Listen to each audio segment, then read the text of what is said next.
We've all heard story after story of teachers who have left the profession for other pursuits. And honestly, sometimes you might feel a little jealous. And I get it. Teaching is tough, and it's not like it's getting any easier as the days go by. So it makes sense to stop and ask, is it still worth it to be a teacher in 2025? Maybe you're wondering right now if you even want to do this another 5 or 10 or 15 years. So many of the teachers I work with are in survival mode, just making it through the day, living for the weekend, counting the days until the next vacation. And if that's you, you're not alone. Hey friends, welcome to Enjoy Teaching Again, the podcast for teachers who love the work but need a little spark to bring the joy back. I'm your host, Elizabeth Peterson, classroom teacher, arts integration specialist, and passionate educator of over 25 years. If you're overwhelmed by behaviors, disengaged students, and long, exhausting days, you are not alone. But together, we can turn things around and you can teach with confidence and purpose again. So locate that cold coffee of yours, find your favorite pen, I know you have one, and let's dive in. It's time to get inspired and enjoy teaching again. Do you want to feel seen in your profession? Well, Teaching K Mama left a review that literally is titled, I Feel Seen. And let me tell you, that just warms my heart. Here's what she said. Wow, I literally feel like Elizabeth somehow was able to see me, hear me, and know my thoughts. After one episode, I felt understood and inspired. Her words are so helpful. Girl, I am so glad that we have found each other here on the podcast. I'm telling you, there is something about this podcast that is really helping so many teachers. And the way that I know that is from these reviews. If you are feeling seen, if you are feeling like you're getting something out of this podcast, whether it's one episode or many, I would also love for you to leave me a review. Not only does it help me stay inspired to keep making episode after episode, but what it really does is it helps the podcast grow and get seen by so many other teachers who need this. So if you feel seen, if you feel inspired, please consider leaving a review. So, you've been wondering if teaching is even worth it anymore. Maybe you're tired of just surviving the school year, or maybe you feel like the joy has been squeezed right out of your classroom. Well, that's exactly why I created the Classroom Reset. It's not about adding more to your plate or drowning you in more things and ideas and lessons that you need to teach. I'm a teacher too. I know what it's like to be in the trenches, managing real students with real challenge. The Classroom Reset is a group coaching program that's designed to help you reflect, to realign, and bring the spark back to your teaching without fancy materials and without an endless to-do list. You can go at your own pace, focus on what works best for you and your students, and with all the group coaching that you get as well, you'll have the guidance and the encouragement you need every step of the way. Think of it like hitting the pause button, cranking up the volume on your creativity, and walking back into your classroom with a plan that actually makes you want to teach again. Join me inside the Classroom Reset at theinspiredclassroom.com/reset. That's theinspiredclassroom.com/RESET. And let's get started. So I asked you a pretty deep question here. Is teaching worth it? Well, I really want to ask you this big question. What is at the heart of teaching for you? Think back for a moment. What was the driving force behind you becoming a teacher in the first place? It definitely wasn't the hefty paycheck, right? Maybe you like the idea of summers off, but if you're like most teachers that I work with, there was some heart behind your decision. Now, I wanted to be a teacher since I was in the 5th grade, but when I was at the end of high school, deciding upon my career path, I had someone who was asking me to really rethink my decisions. That person was my mom. My mom was a veteran high school teacher at the time, and she actually tried to talk me out of going into teaching.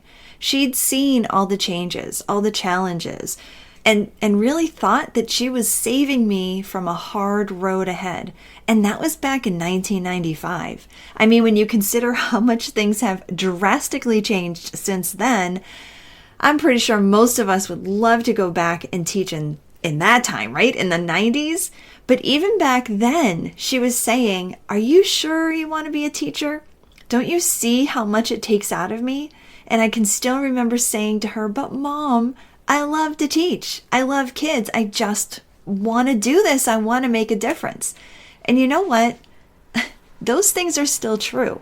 Even on the tough days, that's when I have to remind myself, I love teaching. I love kids. And I do want to make a difference. So how do we get to a place where we're not just surviving, but actually enjoying what we're doing? Well, I want to share 3 things that you need to do in order to get there. All right, the first thing you need to do is look at your mindset. I want you to ask yourself, am I going to sink into the negativity that's all around teaching right now? Or am I going to rise above and lean into the positive aspects of what I do? Because here's the thing you need to remember. There are so many good things. If you're open to seeing them, they're really there. The smile from that kid who's usually grumpy, the moment a struggling student finally gets it, the inside joke that your class has that nobody else would really understand, and sometimes it's even the little unexpected things. A quick thank you note that you just find on your desk, a student remembering something that you taught a week ago, or a class erupting into genuine laughter together. It's so easy to get pulled into the behaviors and the paperwork and the meetings and the lack of support. We all deal with this. But when you train yourself to also notice the good, it changes how you show up and how your students respond to you too. This is the type of work that you'll explore inside my Reset framework. You'll have the opportunity to slow down, reflect, and reconnect with the values and the intentions that you had back when you first started teaching, the ones that truly lit you up. We'll take time to identify what still rings true for you even now and what you want to reimagine for yourself moving forward. I can't emphasize enough how important this type of work is. Many teachers just don't have the time, right? We just don't have the time or the headspace to do it on their own. And that's why we do it together inside the Classroom Reset. Because when you have the space and the guidance and a community of like-minded teachers, the clarity and the motivation that you discover or rediscover is so powerful. The next thing I want you to do is to build a caring classroom culture. This is huge because when you make your classroom a place where you and your students want to be, everything shifts. And the great news is that you have total control over this. You know, there seems to be so much that you may not have control over inside your classroom, including, well, the curriculum that you teach, sometimes the exact lessons that you're asked to use. Your schedule is something that you probably don't have too much control over.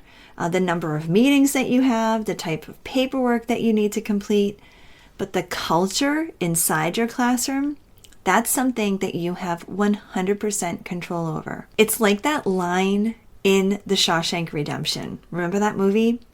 There's a place in there where he's talking about music and how they can't take that away.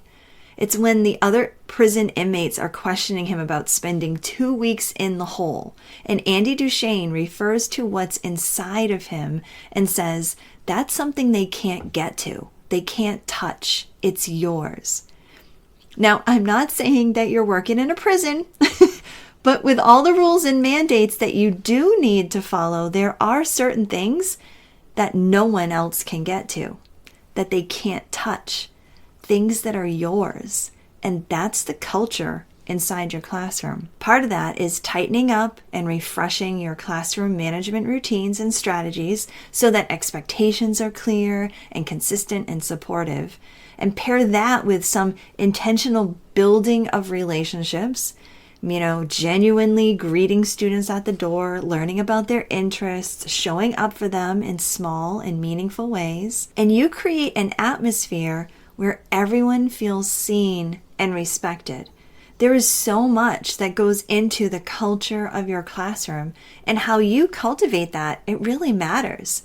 Your classroom can breed negative and breed frustration, or it can provide the structure and the support that students need to truly flourish. And this also includes supporting your students' social and emotional growth. Now, I'm not talking about using an SEL program where you have to find 30 to 60 minutes a week for lessons on top of everything else you need to do. Honestly, I don't think that's a very realistic thing for teachers to do. Instead, inside the Classroom Reset, I teach you how to embed and integrate SEL in what you're already teaching through SEAL, Social, Emotional, Artistic Learning. It's like teaching a kid to ride a bike. You wouldn't take him aside and show him a YouTube video and expect him to just be able to ride a bike. Instead, you'd give the kid the experience on that bike by putting him on, guiding him, letting him wobble a little bit, maybe even fall here and there, and give them the practice and the skill until he feels confident. It's the same thing with empathy and kindness and self-control. You weave those skills, and practicing those skills, you weave that into the daily fabric of your classroom so that they experience it and not just learn about it. And when you do that, you're not just teaching content, you're creating a safe, supportive, and inspiring space that shapes how your students feel and act every single day. That's the heartbeat of your classroom culture. And it's something that no one else can define for you. It's yours to make happen. The third thing I want you to really consider as you decide to enjoy and not just survive your teaching is engagement. When you creatively engage your students, you create a joyful classroom, not just for them, but also for you.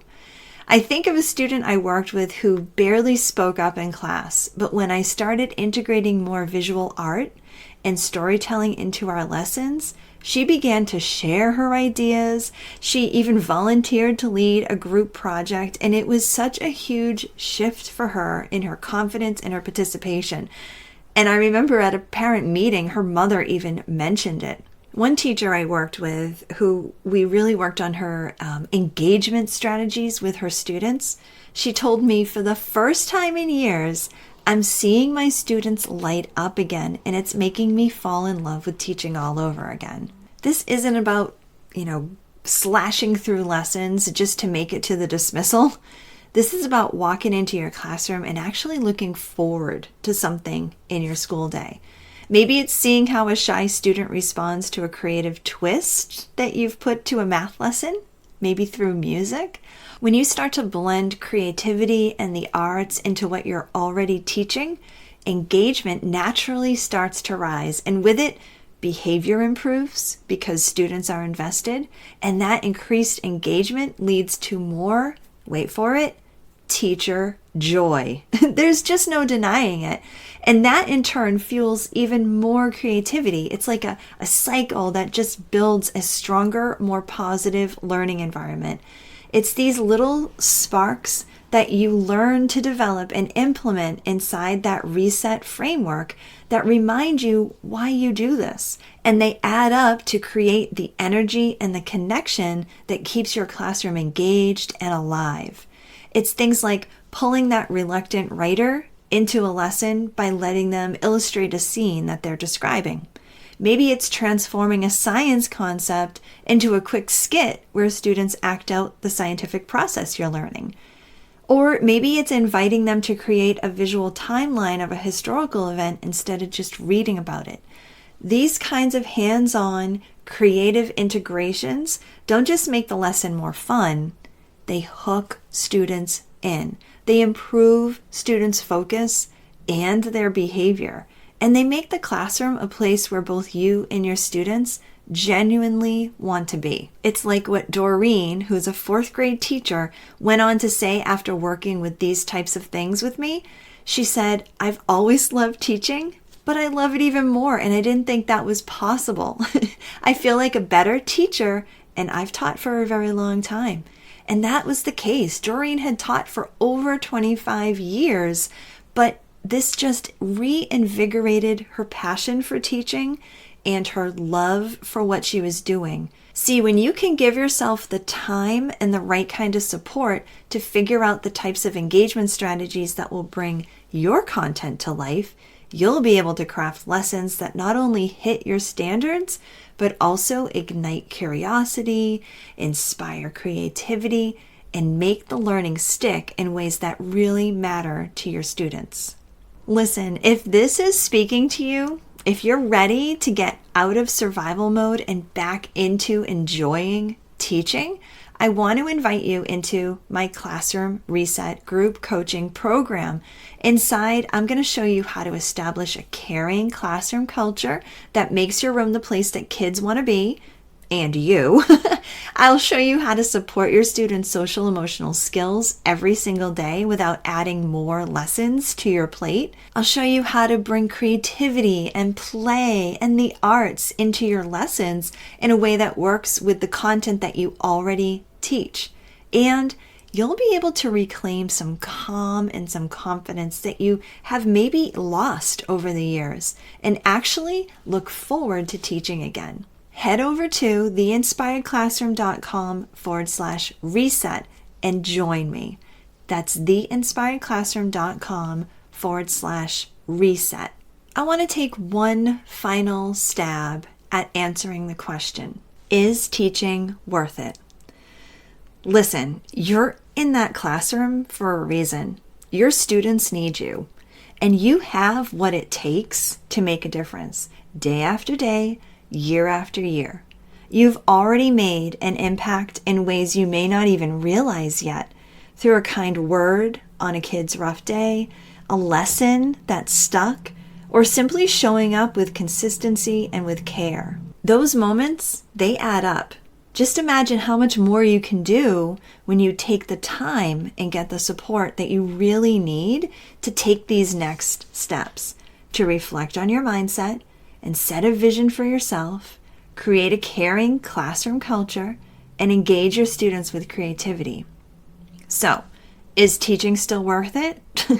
I say heck yes, it is. And I can't wait to continue supporting you, whether it's helping you bring more creativity into your lessons, strengthening your classroom culture, or finding ways to make the work feel lighter and more joyful again. You deserve to love teaching, and your students deserve the best version of you. Want to keep going? Well, then head to theinspiredclassroom.com/reset and join me for the full reset framework. I hope this episode inspired you, encouraged you, or gave you a fresh idea to try. And if so, I would love for you to take a screenshot and text it to one of your teaching buddies. I'm so grateful that you landed here with me today, and it would mean the world to me if you would leave me a review over on Apple Podcast. Thanks so much for being here, and I'll catch you on the next episode. This is Elizabeth Peterson reminding you to get inspired so you can be inspiring to your students and enjoy teaching again.